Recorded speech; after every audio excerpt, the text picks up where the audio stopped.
So I mentioned in the last email that Shelby was ready to start working into contact, so I'll just talk over this video so you have a little bit more of an idea of what I'm talking about. When we're working with horses, whether it's young all the way up the levels, we have two main tools that we're using, that we're teaching the horse what we mean, and those would be our leg, which 100% of the time means give me energy, and our hand, which 100% of the time is the gathering point for that energy.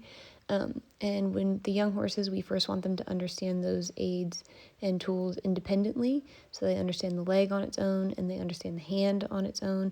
And then when we start to talk about working in contact, we're starting to put the horse in between our leg and our hand. And we are thinking of that as like a channel for their energy to go down, or another way to think of it is the leg and the hand are like the ABCs. And then when we start to teach them about working in contact, it's like teaching them how to put little words together, how to connect those two ideas.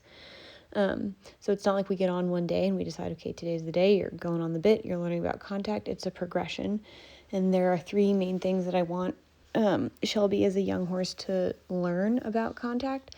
The first is that she can accept my hand and work evenly down both reins, and that looks like transitions to halt at the beginning, where I can touch her mouth both sides evenly, transitions within the trot, transitions trot to walk, feeling like she's not made of glass and I can touch her mouth.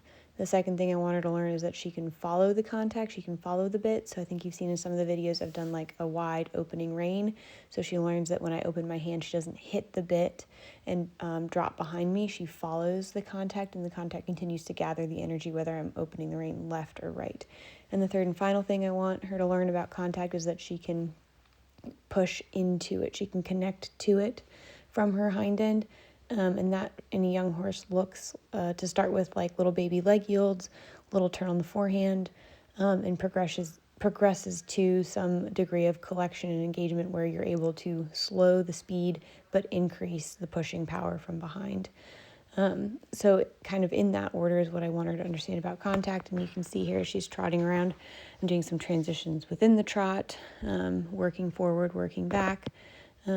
Just different ways that I can start to educate her that when she pushes, she's pushing into my hand, and that becomes our safety net as riders. So we don't progress to going off the property, putting fillers in the jumps, putting her in situations that there are too many variables until we feel like we have this channel, because yes, we're creating a horse that's on the bit, that's nice to look at, but at the end of the day, that is our safety net. That is our ability to keep ourselves in communication with the horse's hind end, with the horse's energy source, and that's what keeps us safe, is having the ability to access that and push it down that tunnel leg to hand 100% of the time.